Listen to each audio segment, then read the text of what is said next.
માવઠું બોલાવશે ધડબડાટી। તારીખ 28મી માર્ચથી 2 એપ્રિલ સુધીમાં એક મજબૂત પશ્ચિમ વિક્ષોભ આપતા આગામી 10 દિવસ ખેડૂતો સાચવજો। ખેડૂત ભાઈઓએ આગામી 10 દિવસ મોસમનું નિરીક્ષણ કરતા રહેવું જરૂરી છે, કારણ કે એક પછી એક વેસ્ટર્ન ડિસ્ટર્બન્સ, ક્યાંક તો વાદળ તો ક્યાંક વાયુ આની શક્યતા રહે છે। માર્ચના અંતમાં આંધી તોફાન સાથે માવઠું। ફરીથી એક માવઠું જે આપણે માર્ચના અંતિમ દિવસોમાં જોવા મળશે, 28 થી 30 તારીખ। એપ્રિલમાં પણ માવઠાનું જોખમ।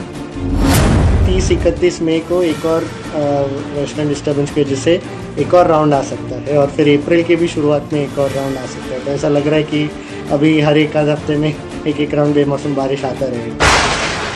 ગુજરાતમાં માર્ચ મહિનાની શરૂઆતથી હવામાનમાં મોટા ફેરફાર જોવા મળી રહ્યા છે, જ્યારે બીજી તરફ દેશભરના વાતાવરણમાં સતત પલટો આવી રહ્યો છે। ત્યારે વેસ્ટર્ન ડિસ્ટર્બન્સ સક્રિય થવાના કારણે ગુજરાતમાં ફરી કમોસમી વરસાદની ભીતિ સેવાઈ રહી છે। આજથી ફરી માવઠાના રાઉન્ડ શરૂ થવા જઈ રહ્યા છે। 48 કલાક વાદળછાયું વાતાવરણ અને છૂટો છવાયો વરસાદ થઈ શકે છે। જો કે માર્ચના અંતમાં મજબૂત વેસ્ટર્ન ડિસ્ટર્બન્સ આવી રહ્યું છે અને તે ધડબડાટી બોલાવશે। 3 આગાહીકારોની માર્ચના અંતમાં ભારે માવઠાની આગાહી છે। તારીખ 28મી માર્ચથી 2 એપ્રિલ સુધીમાં એક મજબૂત પશ્ચિમ વિક્ષોભ આપતા તેના કારણે દેશના ઉત્તરીય પર્વતીય પ્રદેશોમાં બરફવર્ષા થવાની શક્યતા છે અને ઉત્તર ભારતના કેટલાક ભાગમાં સખ્ત પવનના તોફાનો અને ગાજવીજ સાથે વરસાદ થવાની શક્યતા છે। ત્યાંની અસર રાજસ્થાનના સંલગ્ન ગુજરાતના ભાગોમાં પણ થવાની શક્યતા છે, જેમાં મહેસાણાના પાટણના કેટલાક ભાગો, આ ઉપરાંત સાબરકાંઠાના ભાગો, અરવલ્લીના ભાગોમાં અને બનાસકાંઠાના ભાગોમાં લગભગ અનસિઝનલ વરસાદ થવાની શક્યતા છે। કમોસમી વરસાદ અને લગભગ મધ્ય ગુજરાતના ભાગો, કચ્છના ભાગો તેમજ પશ્ચિમ સૌરાષ્ટ્રના ભાગો, સૌરાષ્ટ્રના અન્ય ભાગોમાં પણ હવામાનમાં પલટો આવશે અને વરસાદ થવાની શક્યતા રહેશે। 30-31 मई को एक और वेस्टर्न डिस्टर्बेंस की वजह से एक और राउंड आ सकता है और फिर अप्रैल की भी शुरुआत में एक और राउंड आ सकता है। तो ऐसा लग रहा है कि अभी हर एक आध हफ्ते में एक राउंड बेमौसम बारिश आता रहेगा। तो अभी जो अगला राउंड होगा लगभग 25 तारीख को, वो मेरे हिसाब से इतना बिल्कुल नुकसानदायक नहीं होगा जैसे अभी हुआ था। और जो 19 तारीख को इतनी तेज पवन के साथ में ओलावृष्टि और जो थंडर लाइटनिंग की जोर की थंडरस्टॉर्म हुई थी उतनी नहीं होगी, लेकिन भले ही फिर भी बेमौसम बारिश है तो थोड़ा बहुत वापस नुकसान पहुंच सकता है। लेकिन जो मार्च के अंत में जो 30-31 तारीख को और अप्रैल के जो शुरुआती जो वेस्टर्न डिस्टर्बेंस आएंगे वो फिर से थोड़ी ताकतवर वाले आएंगे। तो इसलिए ऐसा फिर से एक बार हो सकता है कि ज़्यादातर कर सौराष्ट्र, कच्छ और उत्तर गुजरात के इलाकों में फिर से एक बार हानि पहुंचाने वाली और कुछ खेत को भी पाक को भी नुकसान पहुंचाने वाली बेमौसम बारिश देखने मिल सकती है। આપણે 25 તારીખે જે વેસ્ટર્ન ડિસ્ટર્બન્સ જે આવવાનું છે એ લગભગ આપણે સૌરાષ્ટ્ર, ઉત્તર ગુજરાતમાં, મધ્ય સૌરાષ્ટ્ર ગણીએ, ઉત્તર ગુજરાત ગણીએ, એમાં છૂટો છવાયો વરસાદ જોવા મળશે। એમાં ભારે પણ નહીં, પણ જે દિવસ દરમિયાન ગરમી વધે છે અને બપોર બાદ જે ગરમી હોય છે એના કારણે અસ્થિરતા સર્જાય છે, એના કારણે છૂટો છવાયા વિસ્તારમાં વરસાદ જોવા મળશે।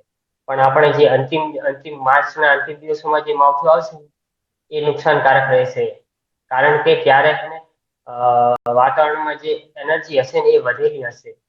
અને વારંવાર આપણે વેસ્ટર્ન ડિસ્ટર્બન્સના પાછળનું કારણ ગણીએ તો હાલમાં જે એમસીઓ છે, જે મેડન જુલિયન ઓસિલેશન છે, જે હાલ 7 અને 8 ડિગ્રીમાં છે, જે અત્યારે વેસ્ટ સાઉથ આફ્રિકા સાઈડ જે બે એમ્પ્લિટ્યુડ સાથે જે સક્રિય જોવા મળે છે, જેના કારણે કાસ્પિયન સમુદ્રથી વેસ્ટર્ન ડિસ્ટર્બન્સ આવે છે, એમાં એમને વધુ તાકતવર આવે છે।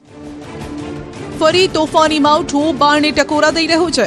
રાજ્યમાં બદલાયેલા વાતાવરણનું કારણ પશ્ચિમી વિક્ષેપ અને સાયક્લોનિક સર્ક્યુલેશન હતું। ફરી એક વેસ્ટર્ન ડિસ્ટર્બન્સ આવી રહ્યું છે। ઉનાળામાં આવેલા વરસાદના કારણે પાકને નુકસાન થયું। ભારે પવનથી ઉભા પાકનો સોથ વળી ગયો। હજુ પણ તોફાની પવન તાંડવ મચાવશે। અંબાલાલનું માનીએ તો માર્ચના અંતમાં માવઠા સાથે 40 થી 50 કિલોમીટરની ઝડપે પવન ફૂંકાશે, જેના કારણે ખેડૂતોએ પાકને બચાવવા માટે આગોતરા પગલાં લેવા પડશે।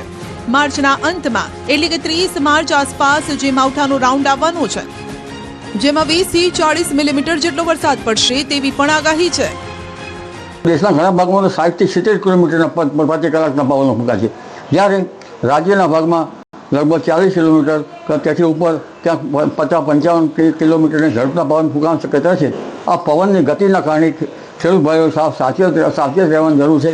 ખાડામાં પડેલો માર્ગ હોય તો તે ત્યાંમાં કંઈક ઢાંકી દેવાની જરૂર રહી શકે જો શક્ય હોય તો, અને માર્કેટ યાર્ડમાં માલ જતો હોય તો તેનું પણ ધ્યાન રાખવાનું જરૂરી છે. આ ઉપરાંત પવનના કારણે હજુ ઊભા કૃષિ પાકો હોય તો તેમાં પડી જવાની શક્યતા પણ રહેતી હોય છે. એટલે એક પછી એક આ પશ્ચિમ વિક્ષોભના કારણે હવે हवामान में पलटो. अभी जो 25 तारीख का राउंड रहेगा उसमें ज़्यादा से ज़्यादा लगभग 2 से 5 मिलीमीटर बारिश ज़्यादातर जगहों पर देखने मिलेगी. वो भी इतनी ज़्यादा नहीं होगी बिल्कुल जैसे 19 तारीख को हुई थी, लेकिन जो उसके बाद वाली जो राउंड है 30-31 मार्च और फिर जो अप्रैल के शुरुआती जो राउंड आएंगे तो इनमें हम और ज़्यादा बारिश देख सकते हैं कि जैसे हमने इस बार 19 तारीख को देखा कुछ जगह पे 20 मिलीमीटर से 40 मिलीमीटर के बीच में हमने बारिश देखने मिली थी. तो ऐसे ही 30-31 मार्च के आसपास वाली जो राउंड है उसमें हम फिर एक बार 15 से 20 मिलीमीटर की बारिश कुछ जगहों पे देख सकते हैं. और अगर वेस्टर्न डिस्टर्बेंस की तीव्रता ज़्यादा हुई तो फिर ज़रूर फिर एक बार जोर की पवन के साथ में ओलावृष्टि भी देखने मिल सकती है. उत्तर गुजरात, कच्छ અને સૌરાષ્ટ્રમાં હાલ હમણાં જે વિસ્તારોમાં વરસાદ પડ્યો ને એ વિસ્તારો જે મોસ્ટ ઓફ એ વિસ્તારોમાં જ હાલ શક્યતા દેખાય છે. પણ આપણે ગણીએ કે માવઠાની તીવ્રતા બાબતે ગણીએ તો હાલમાં જે ટેમ્પરેચર 45 થી 38 સેલ્સિયસ વચ્ચે જશે એટલી પણ એનર્જી નહીં મળશે, એટલી એનર્જી માવઠા નહીં મળશે. પણ જે જેટ છે જે ખૂબ જ દક્ષિણ તરફ ઝૂકી રહી છે ને એના કારણે અરબી સમુદ્ર તરફથી બહુ જ તીવ્ર ભેજવાળા પવનનો જે ફૂંકાશે એના કારણે સંભાવના ગણીએ કે કરા સાથે સૌરાષ્ટ્ર, કચ્છ અને ગુજરાતમાં કરા સાથે પવન સાથે વરસાદ જોવા મળશે. પણ પવન હવે એટલી પવનની તીવ્રતા નહીં રહેશે જે આપણે આગળ એપ્રિલમાં પણ ત્રાટકશે આફત. માર્ચના અંતમાં જ નહીં એપ્રિલમાં પણ આકાશી આફત ત્રાટકશે. 3 આગાહીકારોની આગાહી છે કે એપ્રિલની શરૂઆતમાં જ માવઠું ભૂક્કા બોલાવશે. માવઠાના એક પછી એક રાઉન્ડ પાકનું ધનોત્પનોત કાઢવા માટે તૈયાર છે. 4 થી 10 એપ્રિલ વચ્ચે આવતા પશ્ચિમી વિક્ષેપના કારણે પવનની ગતિ 40 થી 50 કિલોમીટર પ્રતિ કલાક સુધી પહોંચી શકે છે. એપ્રિલના બીજા અઠવાડિયામાં ગુજરાત અને સૌરાષ્ટ્રમાં પ્રી મોન્સૂન એક્ટિવિટીના ભાગરૂપે વરસાદી ઝાપટા પણ પડી શકે છે.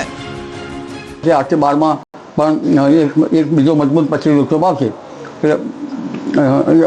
જરૂરી છે કે પવનની ગતિ જે છે એ વધારે રહેશે અને કેટલાક ભાગમાં વધુ વરસાદ થઈ શકે, કેટલાક ભાગમાં ઓછો વરસાદ થઈ શકે.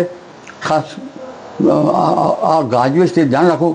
અને હવે લગભગ આમ જોવા જઈએ તો ઠેઠ ઓક્ટોબર માસ સુધીમાં ચોમાसू बरसात થવાની શક્યતા है. इसका सबसे ज़्यादा प्रभाव क्यों गुजरात पर इतना हो रहा है क्योंकि गुजरात में हम देखते हैं खास करके मई के अंत तक सामान्य रूप से हम प्री मानसून की ऐसी थोड़ी बहुत गतिविधियां देखते हैं, लेकिन इस साल और फिर पिछले कुछ साल में भी हमने देखा है कि मार्च अप्रैल में भी ऐसी गतिविधियां बढ़ने लगी है. तो इस बार भी ऐसे लग रहा है कि अप्रैल की शुरुआत में तो एक आध राउंड रहेगा, फिर उसके बाद में हमें देखना पड़ेगा कि एग्जैक्टली कौन से डेट पर आएगी, कौन से दिनांक में और किस हफ्ते में आएगी. लेकिन ऐसा मानकर चल सकते हैं कि अप्रैल में 3 से 4 राउंड बेमौसम बारिश और ऐसी कुछ राउंड में ऐसी तूफानी बारिश देखने मिल सकती है जैसे हमने देखा था 19 मार्च को. हाल लॉन्ग रेंज નું માનીએ તો વિવિધ મોડેલનું પ્રદર્શન માનીએ તો એપ્રિલ મહિનામાં પણ માવઠા જોવા મળશે. ખાસ કરીને પહેલું અને બીજું અઠવાડિયું એ એક્ટિવ રહેશે વેસ્ટર્ન ડિસ્ટર્બન્સ માટે. એના કારણે ઉત્તર પશ્ચિમ ભારતમાં ગુજરાત સાથે વરસાદ 2 થી 3 ડિસ્ટર્બન્સ આપણે 2 થી 3 ડિસ્ટર્બન્સ મિનિમમ ગણીને ચાલીએ કે એટલા ડિસ્ટર્બન્સ આવશે. પણ 15 એપ્રિલ પછી લગભગ એટલું એક્ટિવ નહીં રહેશે. પછીથી વેસ્ટર્ન ડિસ્ટર્બન્સ ઓછા થઈ જાય અથવા તો તે ઉત્તર ભારત તરફ પડી જાય. શું હવે કાળઝાળ ગરમી નહીં પડે? માર્ચ મહિનાની શરૂઆતમાં પણ આપણે જોયું કે મે મહિના જેવી ગરમી પડી. કેટલાય વિસ્તારોમાં તાપમાનનો પારો 42 ડિગ્રી આસપાસ પહોંચી ગયો. પણ માવઠાના કારણે વાતાવરણમાં ફરી ઠંડક પ્રસરી છે. ગરમીમાંથી લોકોને રાહત મળી છે. ફરી માવઠાના રાઉન્ડની આગાહી થતાં ગરમીમાં હજુ પણ રાહત મળવાની સંભાવના છે. હવામાન આગાહીકારોના મતે એપ્રિલમાં કાળઝાળ ગરમીની કોઈ સંભાવના નથી. મે મહિનામાં કદાચ ગરમીનો પારો ઊંચકાઈ શકે છે. जो इस साल की जो गर्मी थी, जो सबसे तीव्र राउंड थी, वो मार्च के शुरुआती भागों में ही बीत चुका है, ऐसा मेरा पूर्वानुमान है। और जो अभी भी ज़रूर अभी देखेंगे कि अभी फिर से आज से लगभग पूरी गुजरात में शांत माहौल हो गया है, कच्छ के कुछ इलाके छोड़ के। और अगर 25 तारीख से पहले, तो यानी कि आज 21-22 तारीख से लेके 25 तारीख के बीच में फिर से हमें थोड़ी बढ़ोतरी देखने मिलेगी तापमान में। 36 से 38 डिग्री ही जाएगा, जो 40 का पारा है वो नहीं छूने वाला है फिर से। और अप्रैल में भी शुरुआती भाग में तो वेस्टर्न डिस्टर्बेंस की वजह से तापमान में कंट्रोल में रहेगा, और फिर उसके बाद में अगर वेस्टर्न डिस्टर्बेंस में कमी आई तो फिर एक बार तापमान बढ़ेगा, लेकिन वो भी मेरे हिसाब से लगभग 38 डिग्रीज या उसके आसपास ही रहेगा। तो फिर से जो 40-42 डिग्री हम देख रहे थे मार्च की शुरुआत में, उस तरह की गर्मी मेरे पूर्वानुमान के हिसाब से फिर इस बार नहीं देखने मिलेगी। આપણે માનીએ કે એપ્રિલ મહિનામાં તો ઓછી જ ગરમી રહેશે, એનું કારણ છે કે વારંવાર વેસ્ટર્ન ડિસ્ટર્બન્સ આવશે, એના કારણે તાપમાન ઊંચે થવાના ઓછા ટાઈમ મળશે એમાં. પણ મે માં આપણે જોઈશું કે 2 થી 3 રાઉન્ડ 1 થી 2 રાઉન્ડ જેવા તો આવી જ જશે કે 40 ડિગ્રી ઉપર જશે તાપમાન. 7 દિવસ માવઠાની સંભાવના નહીં.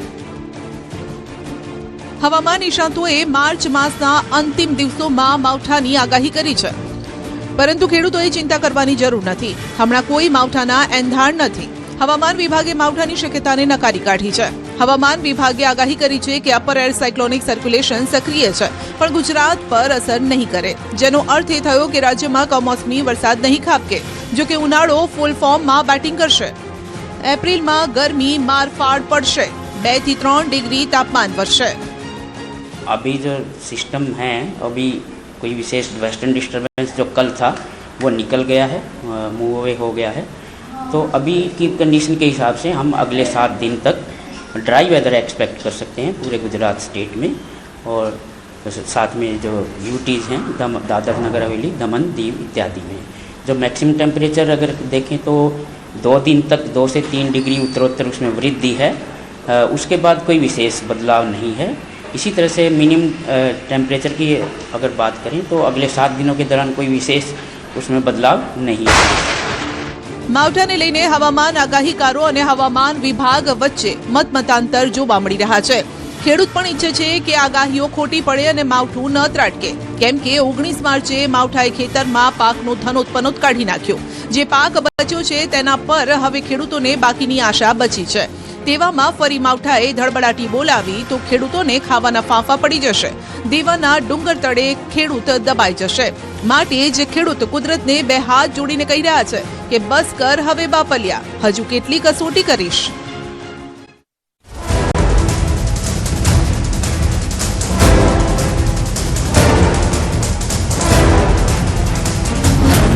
કથિત યોગ ગુરુના કાળા કારનામા.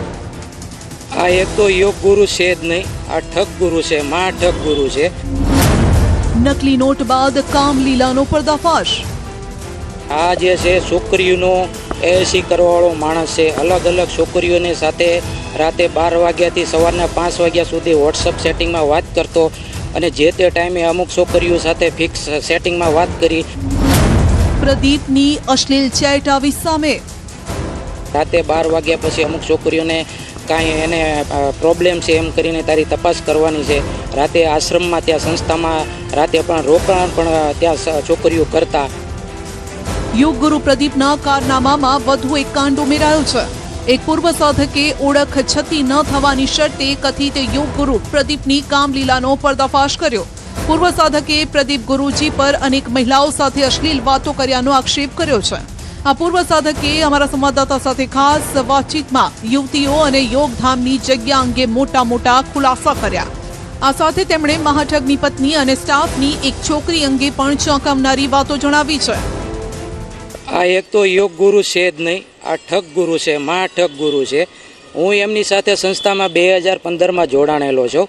જેમ જેમ એની નજીક હું આવતો ગયો પ્રદીપજીની, અને એમ મને ખ્યાલ આવતો ગયો કે આ જે છે છોકરીઓનો એસી કરવાવાળો માણસ છે. અલગ અલગ છોકરીઓને સાથે રાતે 12 વાગ્યાથી સવારના 5 વાગ્યા સુધી વોટ્સઅપ સેટિંગમાં વાત કરતો અને જે તે ટાઈમે અમુક છોકરીઓ સાથે ફિક્સ સેટિંગમાં વાત કરી અને અમુક જગ્યાએ મળવા તે બોલાવતો અને રાતે 12 વાગ્યા પછી અમુક છોકરીઓને કાંઈ એને પ્રોબ્લેમ છે એમ કરીને તારી તપાસ કરવાની છે. રાતે આશ્રમમાં ત્યાં સંસ્થામાં રાતે પણ રોકાણ પણ ત્યાં